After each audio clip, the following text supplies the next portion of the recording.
سب کچھ ہونے کے بعد ایک موقع ایسا آیا کہ آپ صلی اللہ علیہ وسلم نے حکم دیا صحابہ کو کہ سر منڈا دو حدیبیہ میں. کوئی تیار نہ ہوا کہ نہیں، ہم اپنے کام کے لیے آئے ہیں، ہمارا جذبہ عمرہ کرنے کا ہے. فرمایا نہیں سر منڈا دو. کوئی تیار نہ ہوا. جو آپ کے اشارے پر گردن کٹا سکتے ہیں ان کے لیے سر منڈانا کون سی بڑی بات ہے. آپ صلی اللہ علیہ وسلم سخت پریشان ہو گئے کہ اللہ کا حکم یہ ہے اور یہ بات سن نہیں رہے. روایت میں ہے کہ آپ انتہائی پریشان ہو کر ام سلمہ کے پاس گئے. آپ نے فرمایا کہ میں کیا کروں، اللہ کا حکم یہ ہے اور میرے صحابہ کا جذبہ عمرہ کرنے کا ہے اور یہ سر مڑانے کو تیار نہیں ہے. ام سلمہ نے عرض کیا کہ آپ کو اپنے ساتھیوں سے کچھ کہنے کی ضرورت نہیں ہے، آپ نے حلاق سے کہیں کہ وہ آپ کو سر منڈ دے. حلاق سے کہیے کہ وہ آپ کا سر، آپ کچھ کہنے کی ضرورت نہیں. اگر آپ نے حلاق سے ایک حکم دیں کہ وہ آپ کا سر مونڈ دے تو آپ کا اپنی ذات سے یہ عمل پیش کر دینا یا آپ کو ترغیب کی ضرورت نہیں ہے. کیا بھی ترغیب ہے. تو میں نے ایک مثال عرض کی ہے کہ تکلیف اپنے لیے، ترغیب دوسروں کے لیے. آپ صلی اللہ علیہ وسلم کے حلاق نے آپ کا سر مونڈا تو اس طرح آپ کے صحابہ کے سروں سے خون بہ رہا تھا. انہیں اس کا احساس نہیں تھا کہ زخم ہو گیا ہے، اس کی تکلیف ہونی چاہیے. کہتی یہ کیسے ہو سکتا ہے کہ آپ صلی اللہ علیہ وسلم ایک کام کریں ہم نہ کریں.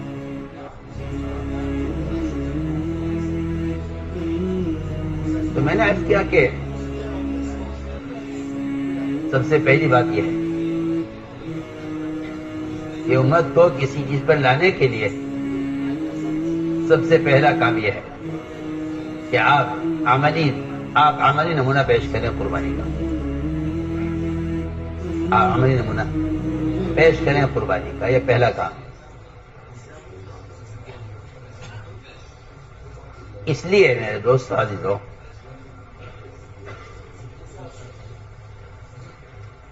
جتنے کام کے اصول ہیں ان اصولوں پر امت کو لانے کے لیے سب سے پہلے معلوم کرنا پڑے گا کہ آپ صلی اللہ علیہ وسلم کا اس میں کیا طریقہ رہا ہے. اور اگر بے اصولی ہوتی ہے تو اس بے اصولی کا آپ صلی اللہ علیہ وسلم نے ساتھیوں سے بے اصولی ہونے پر آپ صلی اللہ علیہ وسلم نے کیا طریقہ اختیار کیا ہے ان کو اصول پر لانے کا. یہ سب سے پہلے جاننا چاہیے. لیکن اصول پر لانے کا طریقہ یہ ہے کہ بے اصولی کرنے والے کے ساتھ پہلا معاملہ شفقت کا کیا جائے گا. پہلا معاملہ شفقت کا کیا جائے گا. اگر آپ نے بے اصولی کرنے والے کے ساتھ معاملہ سختی کا کیا ہے تو آپ نے اصول کی تعلیم دینے کا نبوی طریقہ آپ نے چھوڑ دیا ہے. نبی کا طریقہ تعلیم یہ ہے کہ آپ بے اصولی کرنے والے کے ساتھ معاملہ پہلے شفقت کا کریں. کیوں؟ اس لیے کہ اصول کی تعلیم دینی ہے. اصول کی تعلیم ہے، اصول کی تنفیذ نہیں ہے. اصول کی تعلیم جس طرح قرآن کے احکامات کی تعلیم دینی ہے. تعلیم کا مطلب یہ ہے کہ آپ ان کو یہ اصول سکھلائیے، عمل سے بھی سکھلائیے، علم سے بھی سکھلائیے. اس لیے فرمایا کہ اصول کی تذکیر ہے. اصول کی تذکیر کہ انہیں اصول یاد دلائیے، انہیں اصول یاد دلائیے، انہیں اصول یاد دلائیے. تعلیمی تذکیر ہے. اس لیے ہمارے یہاں بے اصولی کا مذاکرہ نہیں ہے بلکہ صرف اصول کا مذاکرہ ہے. اصول کا مذاکرہ ہے. بے اصولی پر مواخذہ نہیں ہے کہ انہیں پکڑو، ان سے بے اصولی ہوئی ہے کہ نہیں. بے اصولی کا مذاکرہ نہیں ہے بلکہ اصول کا مذاکرہ ہے. اور بے اصولی پر مواخذہ نہیں ہے. کہ جو بے اصولی کرے گا ہم اس کو پکڑیں گے نہیں. آپ صلی اللہ نے فرما دیا ہے کہ ہم نے آپ کو ان پر دروغہ بنا کر نہیں بھیجا کہ آپ ڈنڈا لے کر ان سے اصول قائم کروائیں نہیں. لست علیہم بمسیطر کہ ہم نے آپ کو دروغہ بنا کر نہیں بھیجا. بے اصولی ہوگی تو بے اصولی میں کیا کیا جائے کہ بے اصولی کا کہ ہونے پر اس کا مصنون طریقہ یہ ہے کہ پہلے بے اصولی کرنے والے کے ساتھ معاملہ شفقت کا کیا جائے. کیوں؟ تاکہ وہ آپ کی بات کو اپنا خیر خواہ سمجھ کر آپ کی بات کو قبول کرے. آپ خیر خواہ بنے اس کے پہلے آپ اس کے خیر خواہ بنے پہلے کہ وہ آپ کو اپنا خیر خواہ سمجھے. کیا یہ میرا خیر خواہ ہے؟ آپ ذرا غور کرنا اس بات پر کہ آپ صلی اللہ علیہ وسلم کی بعثت ہوئی تو احکام جتنے نازل ہوئے ہیں عبادات کے، حج کے، زکوٰۃ کے، روزے کے، نماز کی تکمیل کے، یہ سارے احکام بہت تاخیر سے آئے. بہت تاخیر. اکثر احکام مدینے میں دیے گئے ہجرت کے بعد. نبوت کا اکثر وقت جو گزرا ہے وہ صرف ان کی خیرخواہی میں، ان کے ساتھ شفقت میں، ان کے لیے یعنی سخاوت میں اور اخلاق میں اور اکرام میں گزرا ہے وقت. اکثر آپ غور کریں احکام بہت بعد میں دیے گئے اور جلدی جلدی دے کر میرے خیال سے 8 سال 10 سال کی مدت ہے جس میں سارے احکام دے دیے گئے. ورنہ 13 سال مکہ مکرمہ کے وہ صرف تکلیفوں کے اور اخلاق سے پیش آنے کے. اس لیے ہم نے پہلی بات عرض کی ہے کہ پہلا سبب جو غیب نصرت کا آنے کا ہے وہ آپس کی اجتماعیت ہے. اس اجتماعیت کے لیے قرآن نے کچھ شرطیں اور قرآن نے کچھ اسباب بیان کیے ہیں کہ اجتماعیت کیسے ہوتی ہے. سب سے پہلا حکم یہ دیا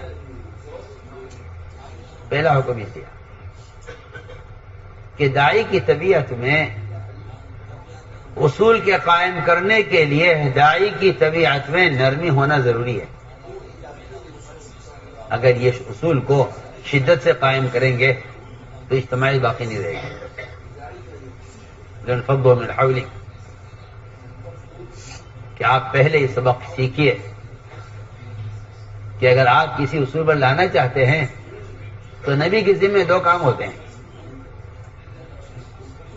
نبی کے ذمہ 2 کام ہوتے ہیں. کسی کو اصول پر لانے کے لیے نبی کے ذمہ 2 کام ہوتے ہیں. ایک پہلا کام یہ ہے کہ وہ اپنی ذات سے اس عمل کو پیش کریں جس پر امت کو لانا چاہتے ہیں.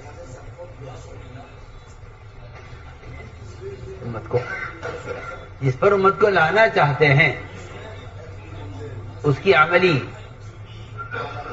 نمونہ پیش کریں.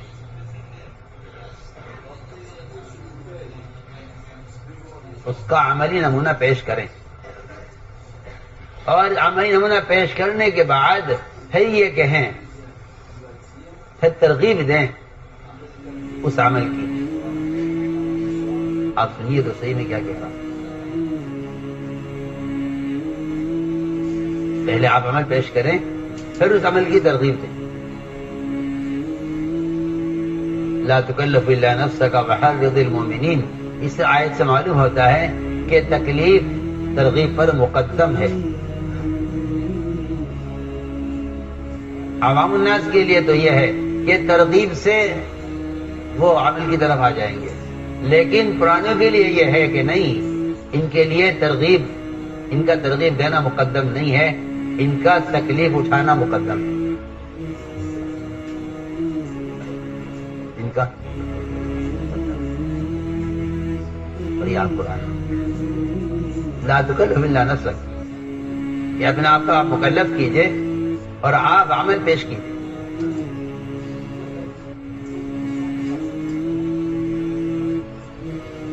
اسلام کا زمانہ آپ صلی اللہ علیہ وسلم کی بعثت کا وقت پورا ہو رہا ہے.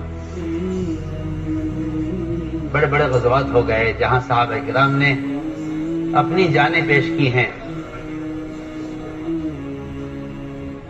اور ایسا اثر تھا قربانیوں کا کہ اونٹ اپنے آپ کو پیش کیا کرتے تھے حجۃ الوداع کے موقع پر، قربانی کے موقع پر، اور اونٹوں میں اس بات پر لڑائی ہوتی تھی کہ آپ کے ہاتھ سے پہلے میں ذبح ہونا چاہتا ہوں. یہ مسلمانوں کی قربانی کا اثر جانوروں پر تھا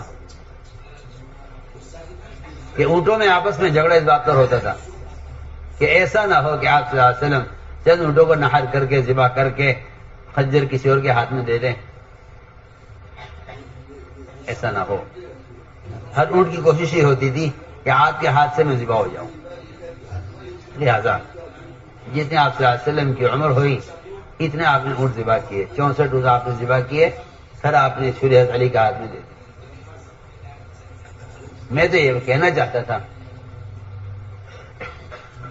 کہ فتح مکہ تک صحابہ کرام نے ایسی قربانیاں دی ہیں کہ ان کی قربانیوں کے اثرات ان کے جانوروں تک پر پڑتے تھے، کہ جتنے متعیر تھے نبی کے اشارے پر جان دینے والے، اتنا ہی جذبہ اونٹوں کے اندر تھا کہ نبی کے ہاتھ سے ذبح ہونا چاہتے ہیں، جان دینی ہے تو ان کی نسبت پر جان دینی ہے. تو کیا آپ جانتے ہیں کہ ہر جانور کا مزاج ہے یہ کہ وہ چھری کو دیکھ کر، خون کو دیکھ کر، ذبیحہ کو دیکھ کر بھجکتا ہے. میں ایک مثال عرض کر رہا ہوں.